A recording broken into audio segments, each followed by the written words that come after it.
자, 안심하고 쓸 수 있는 보형물은 뭐냐, 과연? 아직까지는 스무스 타입 보형물 뿐입니다. 그래서 스무스 타입만을 갖고 있었던 여성에는 아직까지는 ALCL이 발병된 예가 한 명도 없다는 거예요. 전 세계적으로 하나도 못 찾아냈어요. 그럼 그 얘기는 지금까지 연구를 봤을 때는 스무스는 안전하다. 이렇게 이제 볼 수가 있어요. 근데 이제 텍스처드 보형물이 이제 이 병하고 연관성이 있는 건 확실한데, 텍스처드 보형 한두 개가 아니거든요. 수도 없이 많은데, 이상하게도 엘러간의 바이오셀만 여기 이 병하고 굉장히 연관성이 높게 나타나고 있다는 거야. 그러면 엘러간 바이오셀하고 그 다음에 또 뭐 실리메드 폴리우레탄. 이 두 가지가 이제 굉장히 이제 케이스들이 많이 나왔고, 나머지의 텍스처드 보형물들은 그렇게 많이 나오지는 않았어요. 그러면 이거는 그냥 단지 텍스처드라는 거 이외에 다른 어떤 차이가 있지 않을까, 이런 걸 계속 이제 파고 있는 거죠. 아직 뭔지 몰라요. 자, 우리 구축에 대해서 잠깐 얘기가 나오는데, 텍스처드 보형물 그러면 왜 그렇게 열심히 썼느냐. 지금 가슴 보형물에 대해서 이제 알아보시는 분들은 그걸 이상하게 생각하겠지만은, 텍스처드 보형물을 쓴 이유는 그게 구축을 줄여준다라고 하는 믿음이 있었기 때문이에요. 실제로 수많은 그 논문들이 텍스처드는 스무스에 비해서 구축이 적다. 자, 이런 어떤 이제 그 얘기들을 많이 했었어요. 그런데 스무스 타입 보형물이 또 이제 세대가 있는데 1, 2세대, 그러니까 70년대, 80년대 한 초반 정도까지, 요 때까지 나왔던 스무스 타입 보형물들은 확실히 구축들이 많았지만은 3세대 이후, 그러니까 80년대 중반 이제 그 이후에 이제 나타나기 시작한 업데이트된 세대의 스무스 타입 보형물들은 텍스처드나 이제 스무스랑 비교를 해봐도 구축의 발생률은 거의 이제 그 높지 않더라. 이제 이런 게 이제 증명이 된 거예요. 그러니까 이게 정설이라고 보시면 돼요. 스무스 타입과 텍스처드는 구축이 발생하는 가능성 똑같다고 보시면 돼요. 그거 다르지 않습니다. 그 뭐 근육 위로 하건 아래로 하건 그거 다 상관이 없어요. 자, 보형물을 어떻게 분류하느냐. 자, 이것도 굉장히 핫한 이슈라고 이제 봐야 되는데, 지금 현재로서는 보형물 표면을 분류하는 기준, 이건 ISO 2018년도 거밖에 없어요. 지금까지는. 그래서 이게 표면의 거칠기를 가지고선 스무스, 마이크로 텍스처, 매크로 텍스처를 갖다 구분한 거거든요. 그러면은 이 표면의 그 거칠기, 이거 말고는 그러면은 중요한 게 없느냐. 많은 학자들이 이제 그걸 생각해. 이 ISO 기준이라고 하는 게 아주 간단해서 보기 좋기는 한데, 외우기도 쉽고 하기는 한데, 그럼 저게 진짜 얼마나 많은 연구를 통해서 저렇게 만들어진 거냐.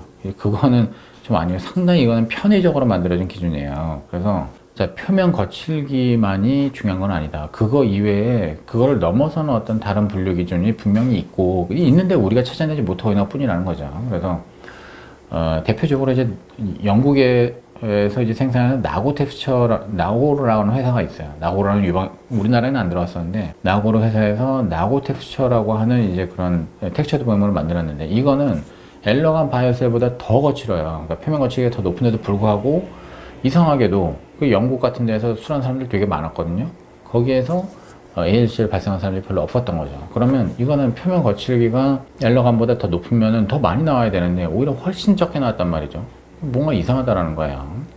그리고 독일의 폴리텍이라는 회사가 있죠. 폴리텍에서 실리콘 말고 폴리우레탄 폼 코팅 보형물을 갖다 이제 판매를 이제 했었어요. 지금도 아마 하고 있을 건데, 이게 마이크로탄이잖아요. 근데 마이크로탄 55만 개의 보형물에 대해서 유럽에서 발생률, 확진자가 이제 8만 명 중에 1명으로 보고했다는 거예요. 거의 발생 안 했다는 거예요. 그러면 이게 뭐 세일즈 데이터가 이것도 이제 아주 충실하지는 않지만, 어쨌든 폴리우레탄의 마이크로탄은 폴리우레탄이기 때문에 실리콘, 그 어떤 실리콘보다도 더 거칠단 말이에요. 근데 그렇게 거친데도 불구하고 이렇게 없어? 이건 이상하다. 그 설명이 안 되는 거야. 표면이 거칠거칠한 정도만 가지고서는 우리가 ALCL이라고 하는 병을 갖다 설명할 수 없는 거죠. 우리가 이제 이 병을 갖다 좀 더 연구를 하려고 하면은 생물학적인 특성, 그러니까 물리적인 특성 말고 우리 인체가 어떻게 면역적으로 반응하느냐, 이 보형물 표면에 대해서 어떻게 이제 반응이, 면역작용 어떻게 하느냐, 이런 거를 이제 앞으로 좀 이제 들이파야 되는데, 이게 지금 뭐 보통 용어나 문제가 아니죠.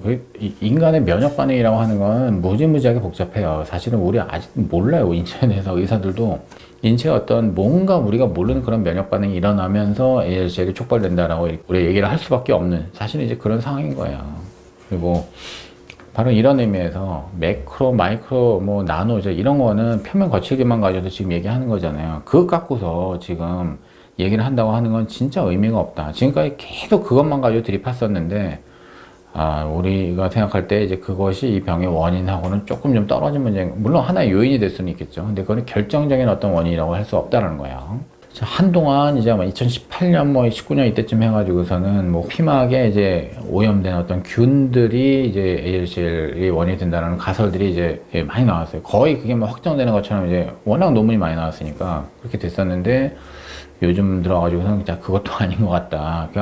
아니라는 증거들이 너무 많이 나오니까 그 세균 오염 때문 아닌 것 같고, 그러면 뭐 때문이냐? 결론적으로는 잘 모른다는 거예요. 제가 이제 이거를 그림으로 이제 그려봤는데, 이게 ALCL이 왜 생기느냐? 인체에서 어떤 만성 염증을 일으키고 그게 면역 반응을 우리가 잘 모르는 거지만 그걸 일으켜서 ALCL로 간다. 이런 식으로 이제 설명하는 건데, 이거 한마디로 얘기하면 뭐죠? 잘 모른다는 뜻이에요. 그러니까 아직까지 이 병을 설명하려고 그러면 갈 길이 한참 멀었어요. 제가 봤을 때는. 우리가 알고 있는 건 단 하나는 이상하게 엘러간 텍스처하고 관련이 많다는 거예요. 그거 이외에는 솔직히 잘 모른다고 얘기하는 게 맞아요. 지금 패널들은 양측성으로 이제 발현된 경우가 2에서 4% 정도라고 얘기를 하고 있어요. 그러니까 한쪽이 이제 양성이면은 이쪽도 양성의 가능성이 2에서 4%라는 거예요. 따라서 여기 0%만 냅둬도 되는데, 양쪽을 이제 같이 피막 전절제 해서 오염을 제거를 하자라고 하는 게 지금 정설이 되어 있는 거죠. 자, 또 하나. 자, 유방 보형물을, 수명을 우리가 이제 어떻게 할 것이냐. 자, 이거를, 유방 보형물 원래 10년짜리다. 그래서 10년에 한 번씩 가르쳐야 된다. 이거는 이제 맞는 말이 아니고, FDA에서도 이제 그거는 그런 소리 하지 말라고 이제 코멘트도 이제 내고 했는데, 자, 보형물의 수명을 이제 한 10에서 15년으로 보는 연구들이 사실 많긴 많아요. 이제 이 얘기는 10년이 지나면 터진다, 15년이 지나면 터진다, 이 얘기가 아니라, 가만히 이제 환자들 연구를 해봤더니, 한 25% 정도의 환자가 10년이 지나면 재술이 필요해졌었더라라고 하는 거예요. 구축이 생길 수도 있고, 또는 염증이 생길 수도 있고. 그러니까, 한 10에서 15년 정도, 이렇게 지나게 되면은, 한 25% 이상의 환자들이 한 번은 재수를 하게 된다라고 하는 거예요. 그게 이제 통계적으로 나온 거기 때문에, 그렇다면은, 보형물이 10년 지나면 이제 못 쓰게 되니까 가르쳐야 된다. 이게 아니고, 10에서 15년 정도 지나면은 다시 재수술을 할 수도 있다라고 하는 걸 환자분들이 알고서 이 수술을 갖다 하셔야 된다라고 하는 걸 갖다 패널들이 얘기한 거죠. 그리고, 이 재수술률은 미용보다는 재건 목적, 이 수술에서 훨씬 더 많았다라고 하는 것도 이제 밝혀져 있어요.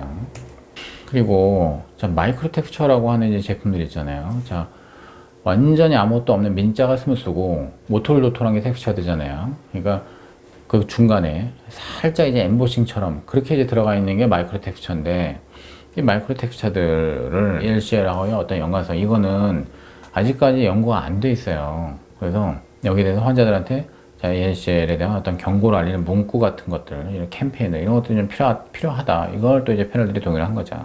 자, 여기까지가 이제 ASJ 그 문건에 나온 내용들이고, 우리나라의 경우에 이제 한번 제가, 마지막으로 한번 얘기를 해보고 이제 맺겠는데요.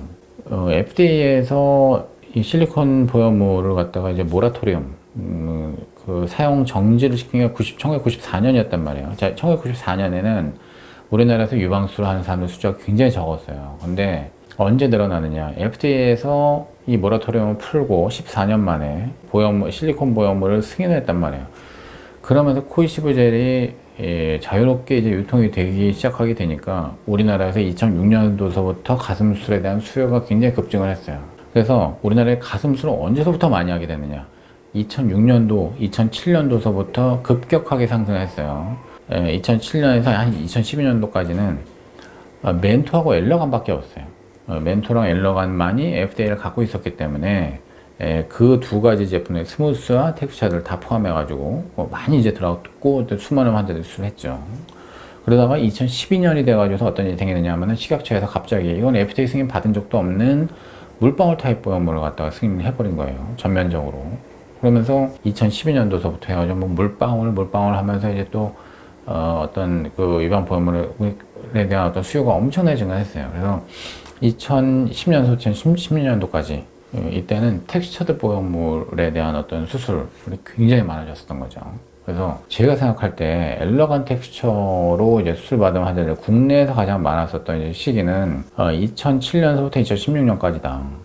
2010년 이후서부터는 사실은 엘러건 텍스처가 WHO의 그 BIALCL과 연관성 있는 걸 등재가 되면서 의사들이 다들 조심하기 시작한 거야. 물론 이제 그거에 무지한 의사들도 좀 있긴 있었지만은 점점 그때서부터 ALCL의 어떤 공포가 확산되기 시작하면서 그게 신문에 나오고 방송에 나오고 한 거는 한참 뒤지만은 의사들 사이에서는 엘러건 텍스처를 갖다가 점점점 이렇게 조금 이제 터부하는 분위기들이 마련이 되기 시작한 거예요. 뒤로 가면 갈수록 더 그랬죠. 그래서 2019년도에 들어가지고서는 곧바로 EU에서, 유럽에서 엘러건 바이오셀 리콜 조치를 하고 2020년대에 돼가지고서는 미국 FDA에서도 사용 중지를 권고하게 됐으니까 그다음부터는 사실상 엘러건 바이오셀의 사용량은 0으로 떨어졌는데 우리나라 같은 경우는 유통량이 최대가 됐었던 시기가 2007년서부터 한 2010년, 11년, 12년 이 어간이 가장 많았다고 저는 생각해요. 그러면 그때서부터 한 10년 후를 따져야 되니까 지금서부터 사실은 이제 우리나라에서도 이 BIALC의 어떤 환자들이 좀 맥시멈으로 이제 나오기 시작하는 이제 그런 시기가 될 수 있다고 제가 생각하거든요. 그래서 우리나라는 지금까지 한 3명 정도의 ALC 환자들이 발생하셨지만은 훨씬 더 나올 수 있다고 생각이 돼요. 이게 통계가 없다라고 하는 게 가장 문제인데 특히 처음에 90년대에는 한 2000년대 초반 정도까지는 식약처의 감시가 별로 없어요. 그때는 뭐 핸드캐리 뭐 이런 식으로 이제 어떤 병행 수입품 뭐 밀수 뭐 이런 식으로 위반 보형물을 갖다가 이제 식약처 허가를 안 받고도 그냥 들고 와가지고서는 수술하고 뭐 이제 이런 데도 이제 많이 있었던 것 같아요. 그러면 그 당시에 수술하신 분들은 자기가 뭘로 수술하는지도 모르는 사람들이 굉장히 많거든요. 뭐 엘러간이 뭔지 멘토가 뭔지 그 당시에는 엘러간이 아니었고 이제 맥간이라는 이름이었었는데 그게 뭔지도 모르시는 상황에서 이제 그걸 넣고서 이제 또 이제 지내고 계시는 분들이 굉장히 많아요, 사실은. 또 그런 분들이 또 지금 나이가 많이 들어 계시기 때문에 사실 이런 어떤 뉴스에 대해서도 이제 빨리빨리 이렇게 캐치를 못하고 계시는 그런 경향들이 좀 있죠. 젊은 사람들은 지금 다 알 거예요. 자, 그래서 오늘 이제 BIALCL에 대해서 어떤 업데이트된 어떤 문구를 갖다 한번 소개를 하면서 한번 쭉 정리를 해보는 시간을 가졌는데 도움이 되셨기를 바라겠고요. 자, 오늘 영상 여기서 마치도록 하겠습니다. 고맙습니다.